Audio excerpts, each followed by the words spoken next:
A Promessa é uma crônica de Raimundo Carneiro Corrêa, publicada em Trincheira do Azul, em 1979. A obra retrata experiências do autor, abordando temas como a vida, memórias e relações humanas. A crônica destaca a habilidade de Corrêa em capturar momentos únicos, com uma prosa sensível e poética sobre a realidade.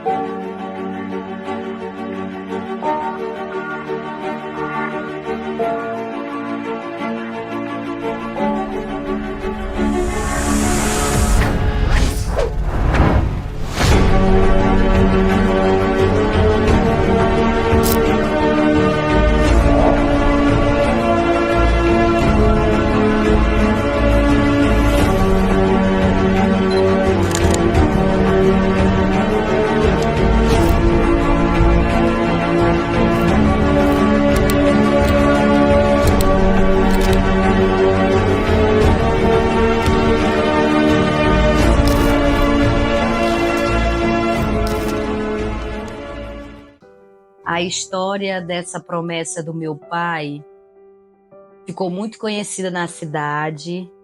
Na época eu ainda não era nascida. Foi publicada pelo saudoso Raimundo Carneiro Corrêa. E no ápice da loucura, de uma brincadeira, o meu pai falou essas palavras. E aí, com o passar do tempo, ele começou a se sentir mal, começou a ficar doente, não sabia de onde vinha, ia ao médico, foi em rezadeira, e cada dia que passava só piorava. Até que um dia ele lembrou, né? Ele foi lá na árvore e lembrou a árvore já estava crescida, já estava frondosa. Ele viu também que ela já tinha chego na grossura que ele falava, né? Que só queria ter vida enquanto ela ficasse da forma que ela estava. E aí foi no momento que ele se apegou a São Francisco. Minha avó também era muito devota de São Francisco, passou 30 dias na bata, e aí, né, com a graça e com a bênção de Deus, hoje ele está vivo.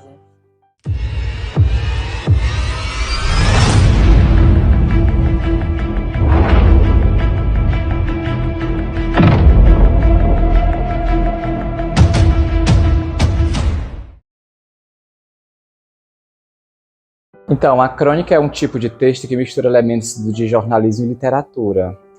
Geralmente é uma narrativa breve que aborda eventos do cotidiano, reflexões pessoais ou observações sobre a vida. As crônicas, elas costumam ter um tom leve, humorístico e poético, e são escritas de maneira informal, como se o autor estivesse conversando com o leitor. Geralmente, essas crônicas elas podem tratar de temas variados, acontecimentos triviais, ou até mesmo questões mais profundas, mas sempre com uma perspectiva única em que o autor emite em cada texto.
Eu sou a primogênita do meu pai.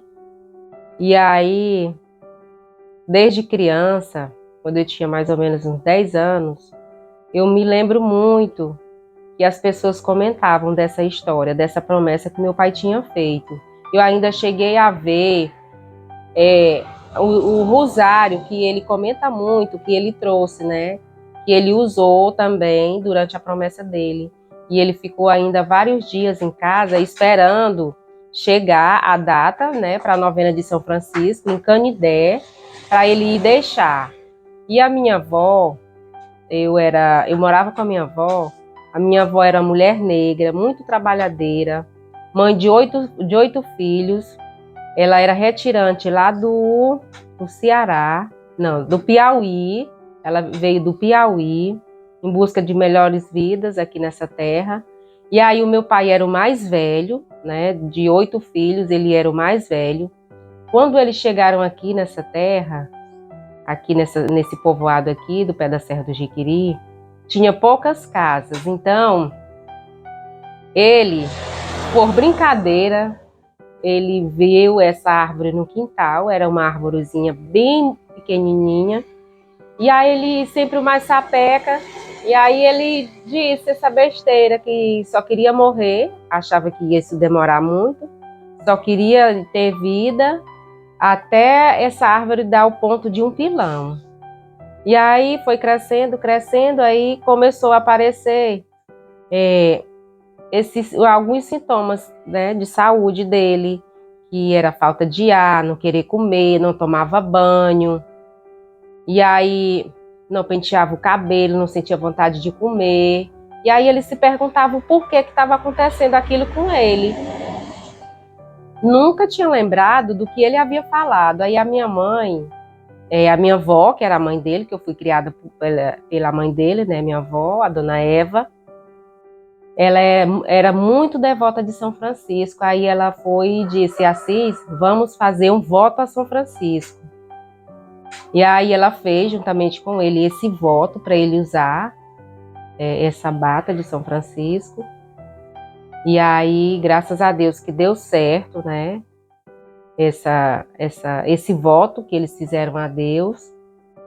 E aí, graças a Deus que ele hoje está bem, está contando da história, né? Que teve até esse livro que veio a ser publicado pelo seu Raimundinho, saudoso Raimundinho Correia, que fala muito bem dessa história. Todos aqui da nossa cidade já conhecem, né, essa história e já sabe de quem é que estão falando.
Ele fez a promessa daquele pauzinho, era uma veritazinha de pau d'arco, né?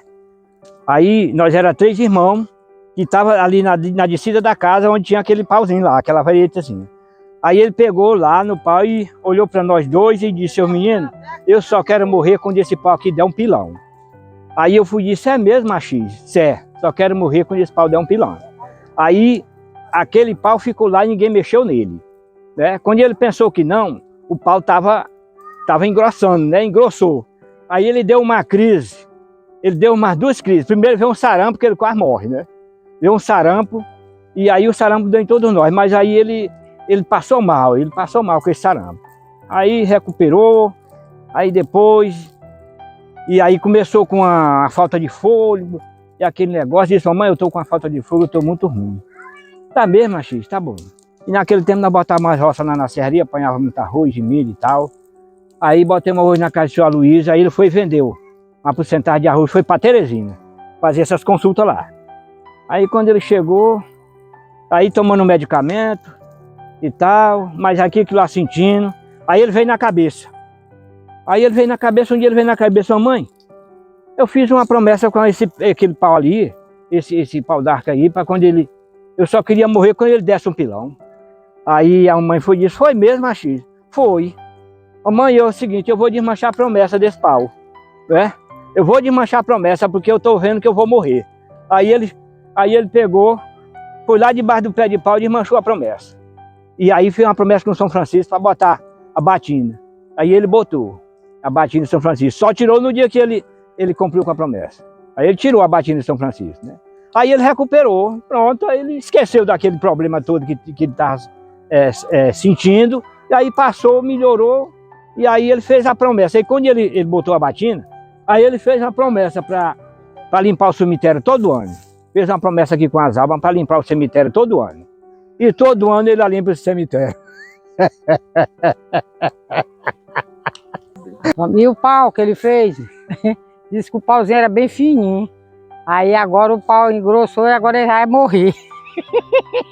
Se não fosse o Assis, aqui era uma mata. Tava criando lobisomem, que os donos dos mortos não tem coragem de capinar não. Nem a limpar perto, capinar, varrer, não tem coragem.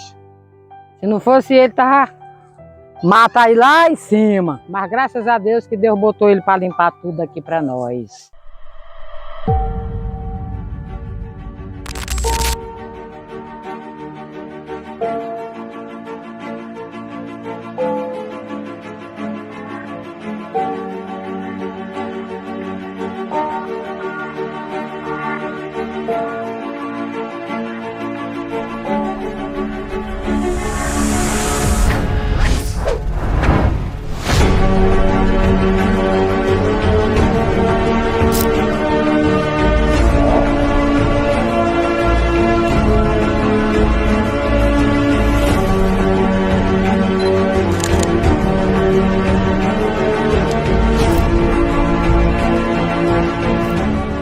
A história começou desse jeito. Aí eu tinha feito um contrato com um pé de pau desse tamanho. Não dava um cabo de força, eu botava um cabo de força bem fininho, pequenininho, baixinho. E eu fiz um contrato com ele, que eu só queria morrer quando ele desse um pilão. E um pilão, que na serraria que eu trabalhei, 18 anos na serraria, 18 anos trabalhei na serraria, um pé de pau lá, para derribar de machado, era 3 pessoas, aqueles pés de pau grosso. Aí eu botei aquilo na cabeça, que um pé de pau daquele era 100 anos para ficar grosso. E eu só queria morrer quando desse um pilão. Depois que essas promessas que eu fiz, que eu paguei as promessas, aí foi uns 25 anos. Aí eu comecei um dia, amanheci o dia. E um dia eu não almocei, e nem jantei nesse dia, não dormi à noite. Começou. Foi mais ou menos uns 10 a 15 dias, daquela coisa ruim comigo, a barba aquecendo. Aí quando foi um dia eu me sentei na cama e pedi a São Francisco do Canidé, o que eu ainda estava devendo ele. O que eu disse para São Francisco do Canidé, eu disse assim, São Francisco, você não viu eu passar 30 dias na base de São Francisco do Canidé? Você não viu eu assistir 2 missas de joelho? O senhor não viu eu com o cruzeiro 12 horas em ponto? Mandei para ir lá no Chiquinho da Serraria. Você não viu eu bebendo aquelas cachaças lá no seu Vilmar? Aí quando eu vim de lá para cá, eu trouxe o cruzeiro, cheguei na Maria Balbino, botei o cruzeiro lá e trouxe 12 horas do dia, botei no cemitério. Aí, para me zelar o cemitério, acender a caixa de vela, tudo isso eu paguei, né? Ainda hoje eu cuido e zelar o cemitério. Pois é. Aí foi que eu me lembrei, né, São Francisco? Aí São Francisco me lembrou do contrato que eu tinha feito com o pau. Eu só queria morrer quando desse um pilão. Aí quando o dia amanheceu, eu fui lá falar com a mamãe. E a minha mãe disse, mamãe, é o seguinte, agora 5 horas eu levei ali e fui ali onde está aquele pé de pau. E agora eu vou morrer porque eu fiz um contrato com ele, só queria morrer quando desse um pilão. Já fui medir o pé de pau da água, tá mais grosso que o pilão. E o pilão tá lá, e agora me atacou nervoso, eu tô me tremendo. Agora eu sei que eu vou morrer mesmo, que eu fui com Deus. Aí mamãe, se eu lhe xingasse nesse instante, Tudo quanto era não, você não me perdoava não. Eu perdoava, eu te perdoava, pois Deus vai me perdoar o que eu fiz com aquele trato com o Paulo. Eu fui lá, durante 15 dias, rezando, fazendo a promessa, e rezei estendendo vela de baixo. Aí o senhor Antônio Reis era vir me chamar na casa dele para orar para mim lá, e ler a Bíblia para mim. Aí eu digo para você, eu terminei o contrato, Jesus me perdoou e hoje eu estou vivo, que era para mim estar com 40 anos de morto. E estou vivo, estou com 73 anos. Quando eu fiz a promessa com o Paulo, eu tinha uns 35 anos. Era para mim ter morrido nessa época, com 35 anos. Hoje eu estou com 73 anos. Eu acho que eu tive sorte, que Deus me perdoe isso aí. E estou curado. E digo para vocês, quem deve a Deus, tem muito tempo para pagar. Com Deus ninguém brinca. Essas promessas eu não quero mais fazer. Eu quero fazer para me curar, fazer promessa, uma pressa para uma pessoa para me curar, trabalhar, me dar saúde e felicidade. Nem para enricar, eu não quero pedir a Deus para enricar, não. Eu quero só para me dar saúde, felicidade, essas coisas, pedir a Deus. Defender do mal tudo quanto é ruim. Eu e meu povo. Eu ia morrer. Eu só não morri porque Deus me perdoou. Essa brincadeira eu não quero. Tá bem aqui. Testemunho, para quem quiser saber, pode ir na minha casa que eu mostro. Aí rola de pau, tá tudo baixo do pé de oiti. Tá bem aqui para todo mundo ver.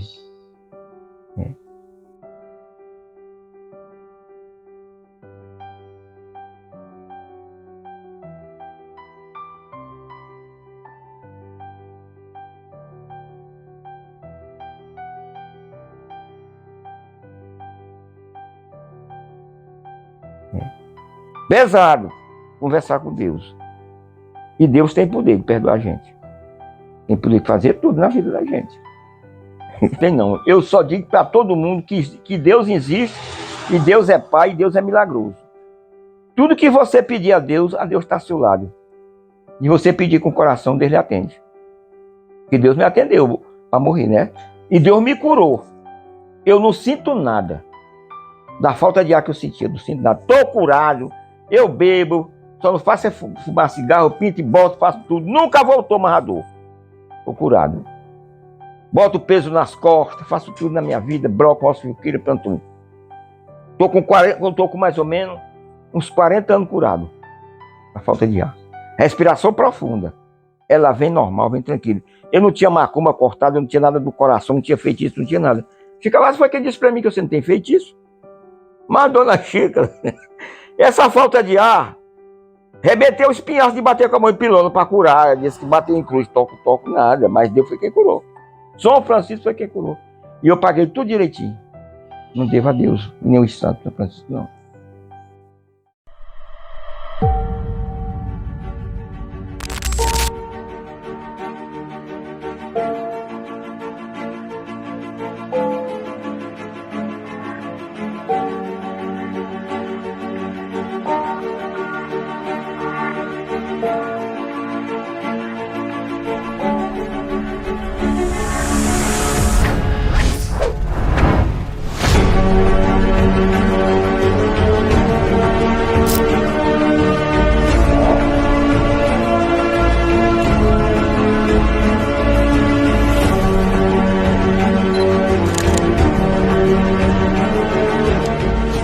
Tio Assis é uma figura implacável na família. Ele tem um gênio forte e não hesita em expressar as suas opiniões, o que sempre gerou assim discussões animadas e muitas risadas. O tio Assis também, ele é o irmão mais velho de 8 irmãos e assume um papel de liderança natural, cheio de sabedoria, de histórias divertidas, que encantam e que muitas pessoas dão risadas. Então, a sua peculiaridade se destaca nos seus hábitos e no seu jeito único de ver o mundo. Além de um trabalhador do campo, ele tem um talento de transformar as situações cotidianas em momentos engraçados. E a presença do tio Assis é um verdadeiro presente, deixando uma marca profunda na vida de quem conhece o seu jeito peculiar, o seu jeito animado. Que onde o tio Assis está, sempre tem aquela animação, eu com aquelas histórias. Grande parte das histórias a gente sabe que tem uma pitada de mentira. Não que seja uma mentira exagerada, mas um tom de graça, um tom de risada, de brincadeira.